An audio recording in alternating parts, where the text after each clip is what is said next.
Bismillahirrahmanirrahim. Assalamualaikum warahmatullahi wabarakatuh. Apa kabar teman-teman hari ini?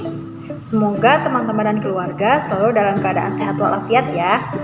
Jangan lupa untuk selalu menerapkan 3M, yaitu mencuci tangan, memakai masker, dan menjaga jarak. Oke, di pertemuan sebelumnya kita telah membahas mengenai ekosistem. Ada yang masih ingat apa itu ekosistem? Ya, ekosistem adalah hubungan saling interaksi dan saling bergantung antara makhluk hidup dan benda-benda tak hidup pada sebuah lingkungan. Nah, hewan itu merupakan salah satu komponen dalam ekosistem. Hewan itu dalam ekosistem memerlukan lingkungan yang baik untuk berkembang biak. Perubahan ekosistem dapat mempengaruhi perkembangbiakan. Setiap hewan mengalami tahapan perkembangbiakan tersendiri dan khas. Nah, tahapan pertumbuhan dan perkembangan suatu hewan disebut daur hidup atau siklus hidup. Nah, coba perhatikan kedua gambar berikut ini. Coba teman-teman amati gambar yang pertama. Proses-proses pertumbuhan dan perkembangan apa yang terjadi pada gambar pertama? Silakan teman-teman tuliskan pada buku paket tema 5 halaman 20. Kemudian kita amati gambar yang kedua. Proses-proses pertumbuhan dan perkembangan apa saja yang terjadi pada gambar yang kedua? Silakan dituliskan. Nah, dari kedua gambar tersebut, adakah perbedaan pertumbuhan dan perkembangan antara hewan pada gambar pertama dan pada gambar kedua? Nah, silakan dijawab ya teman-teman. Di dalam daur hidupnya ada hewan yang mengalami perubahan bentuk dan ada yang tidak. Hewan yang mengalami perubahan bentuk pada tahap tumbuh kembangnya disebut mengalami metamorfosis. Dari kedua gambar tadi, hewan manakah yang mengalami metamorfosis dan hewan mana yang tidak mengalami metamorfosis? Ya, gambar pertama yaitu ayam tidak mengalami perubahan atau tidak mengalami metamorfosis dalam tahap tumbuh kembangnya.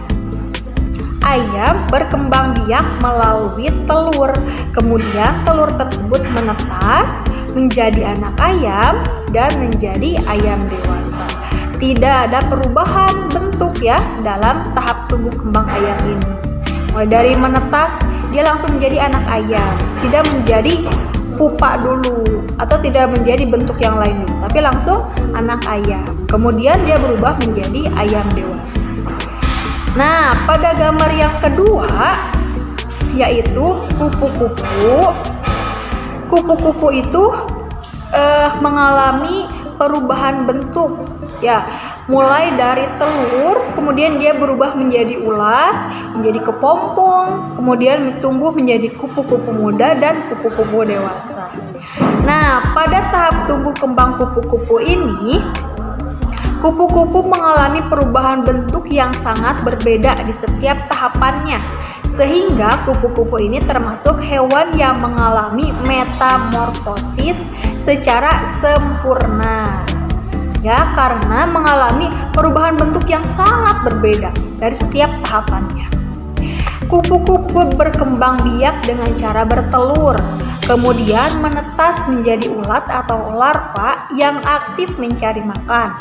Setelah cukup mendapatkan makanan, ulat berubah menjadi pupa atau kepompong yang melekat pada bagian pohon. Nah, pupa ini merupakan masa istirahat sebagai persiapan menjadi kupu-kupu dewasa. Selain kupu-kupu, hewan lain yang mengalami metamorfosis sempurna adalah lalat. Ya. Nah, yang kedua adalah metamorfosis tidak sempurna.